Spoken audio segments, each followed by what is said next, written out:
Hola, ¿qué tal? Bueno, la charla de hoy va a ser de antibióticos beta-lactámicos.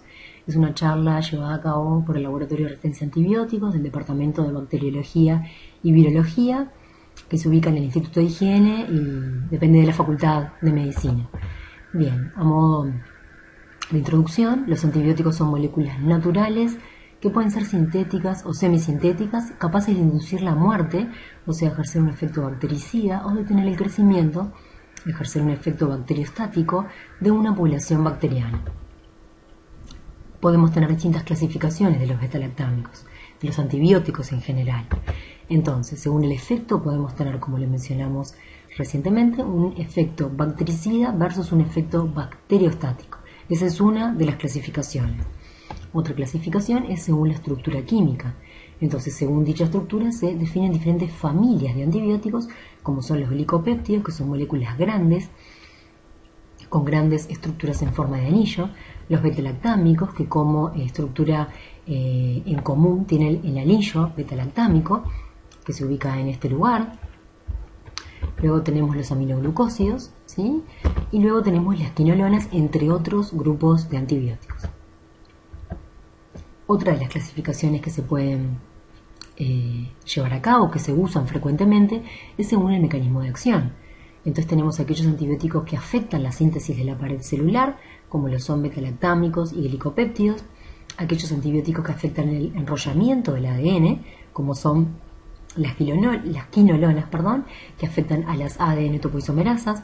Tenemos antibióticos como la rifampicina, que afectan la ARN polimerasa, antibióticos que afectan la síntesis proteica, tanto a nivel de la subunidad 50S como de la subunidad 30S, y allí están eritromicina, clindamicina, cloranfenicol, y tenemos también tetraciclinas aminoglucósidos, los que afectan la membrana citoplasmática, como lo son las polimixinas, y los que afectan el metabolismo del ácido fólico, como el trimetoprim, las sulfonamidas y la combinación trimetoprim-sulfametoxazol.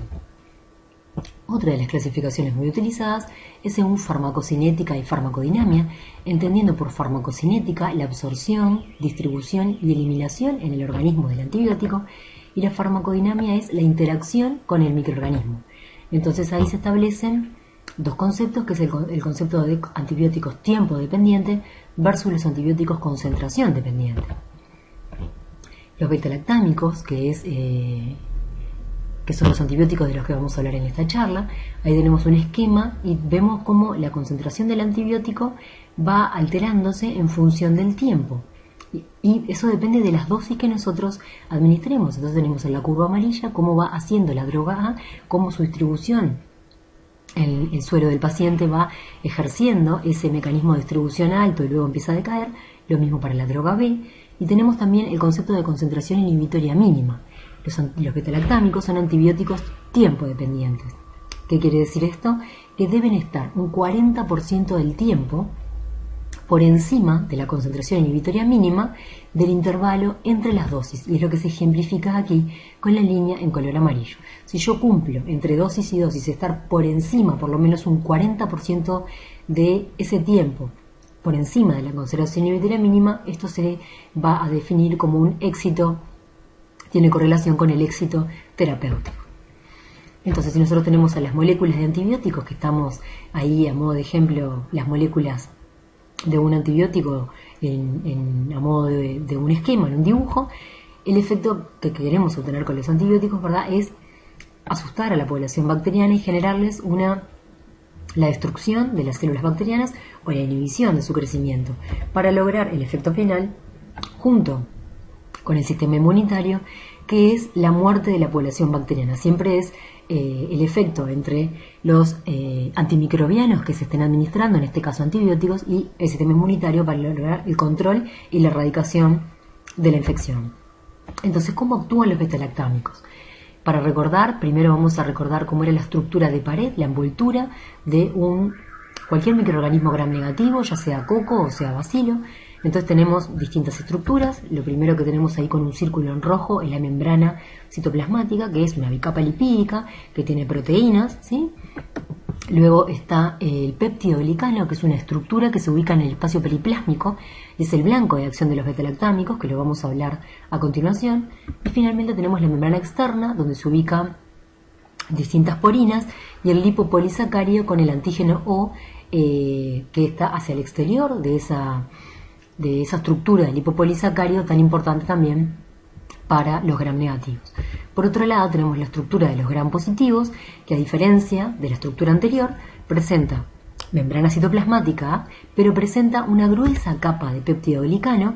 Entonces podemos definir que hay dos capas en el caso de los gram positivos, mientras que hay 3 capas en el caso de los gram negativos. El peptidoglicano, en este caso de los gram positivos, es grueso, y para el caso de los gram negativos es una capa delgada. ¿Cuáles son los componentes de ese peptidoglicano?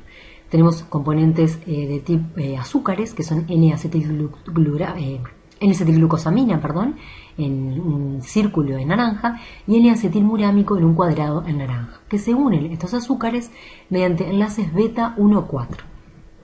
De cada una de las estructuras de N-acetilmurámico se encuentran unidos una cadena de aminoácidos que tiene 5 componentes: alanina, glutámico, ácido mesodiaminopimélico en el caso de gram negativos, o lisina en el caso de los gram positivos, y 2 aminoácidos terminales que son D-alanina.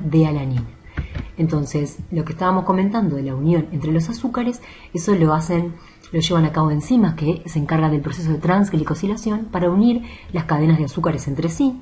Pero por otro lado, una acción muy importante lo llevan a cabo enzimas que se encargan de la transpeptidación, que son las que unen la D-alanina, que está en posición número 4 de una cadena de aminoácidos, al ácido mesodiaminopimélico o lisina de la cadena que está adyacente en la otra estructura, para darle estabilidad y para darle una función de resistencia a esa pared. Esa etapa se llama transpeptidación, y ese es el lugar donde actúan los antibióticos beta-lactámicos. O sea que el mecanismo de acción es la inactivación irreversible de las transpeptidasas, que también se llaman PBP, por Penicillin Binding Proteins, necesarias para el entrecruzamiento del peptidoglicano. ¿Cómo logran este mecanismo de este efecto inhibitorio de los antibióticos beta-lactámicos? Porque tiene una similitud estereoquímica con el dipéptido terminal de alanina. Ahí tenemos la estructura de D-alanina, y al costado tenemos la estructura de la penicilina, y vean cómo los sectores que están en líneas naranjas son los similares. Por lo tanto, las PBP, en lugar de unirse a D-alanina en presencia del beta-lactámico, se unen de modo irreversible al antibiótico beta-lactámico y pierden su función. Por lo tanto, hay un desequilibrio en la estructura de pared, hay un desequilibrio hacia la degradación de pared, y el efecto final es que haya una lisis osmótica de la célula bacteriana. Tenemos 4 grupos de antibióticos beta-lactámicos. Todos comparten el anillo beta-lactámico en común, que es esa estructura que se ve en este lugar, que se ve en este otro lugar, ¿verdad? Esos todos son los anillos beta-lactámicos.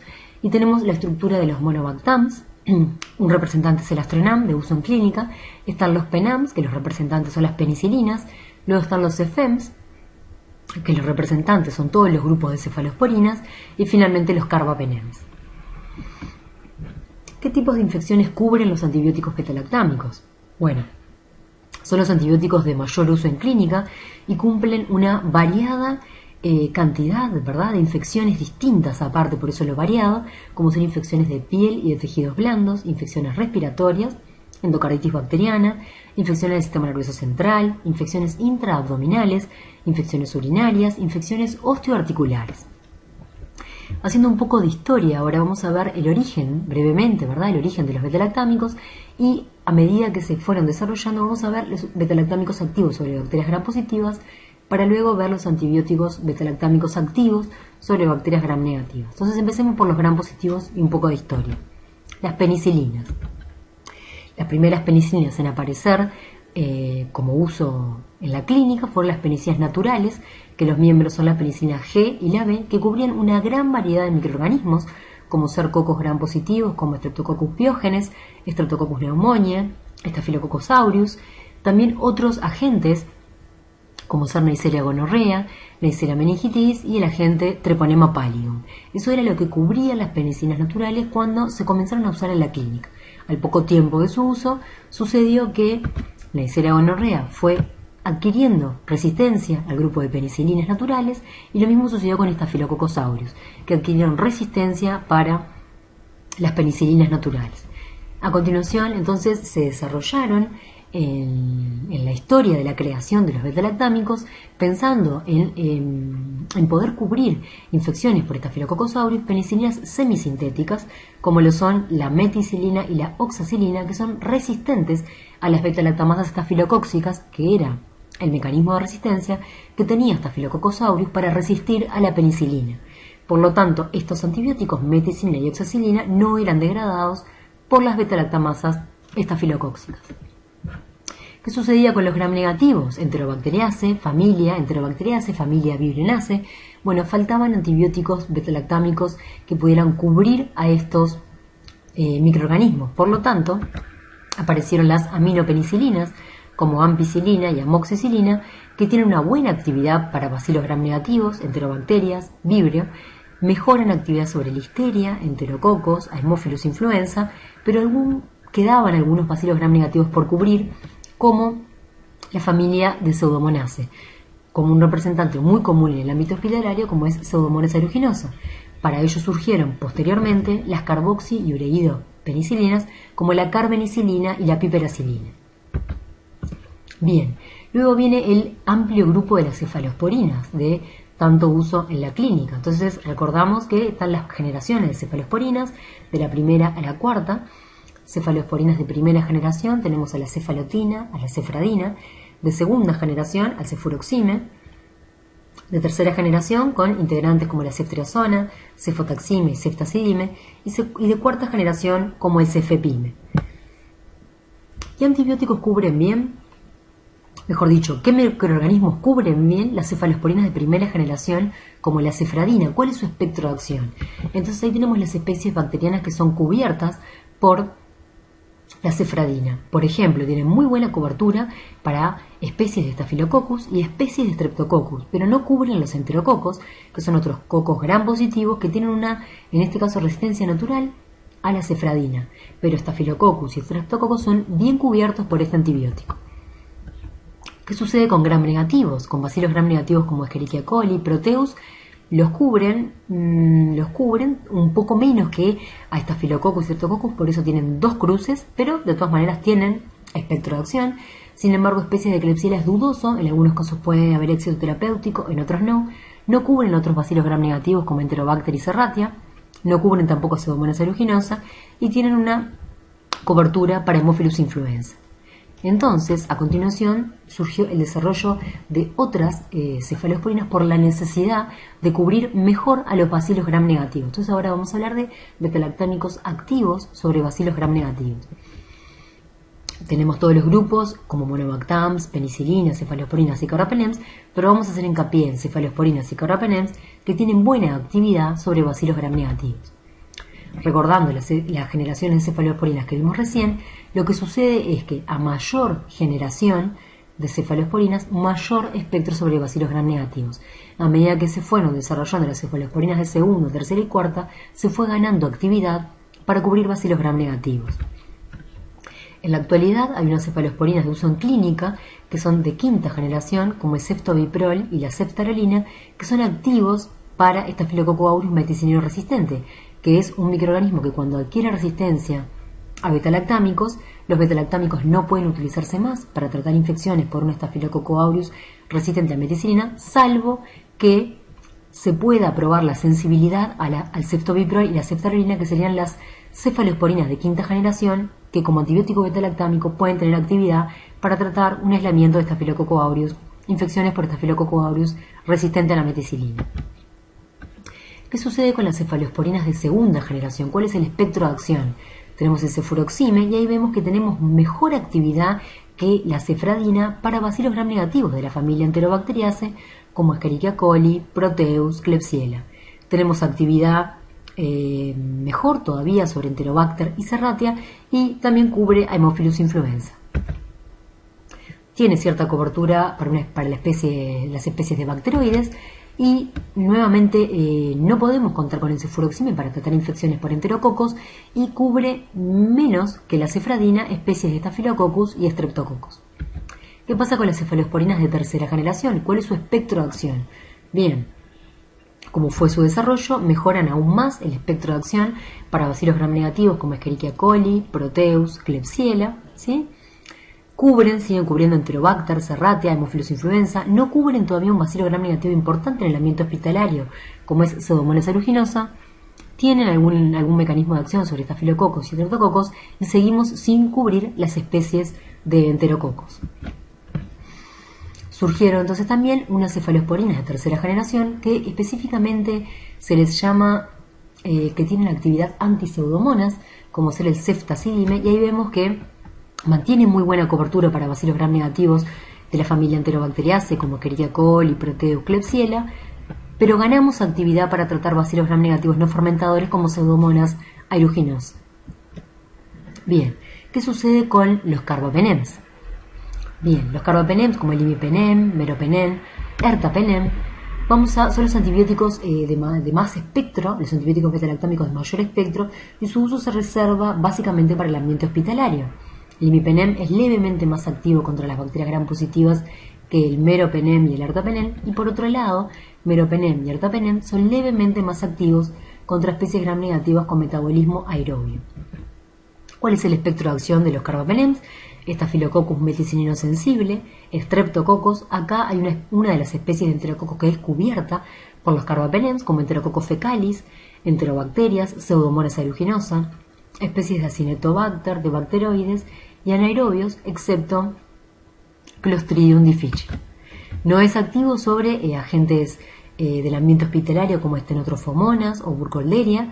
Sin embargo, tampoco es activo, por supuesto, sobre Staphylococcus multicinino resistente o Staphylococcus coagulasa negativos.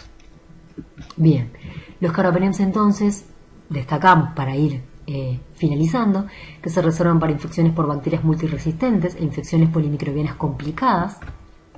Presentan un alto costo. Bien, esta es la bibliografía que les recomendamos. Ahí tienen la bibliografía donde fue extraído el material de esta presentación, y me resta decirles muchas gracias por su atención.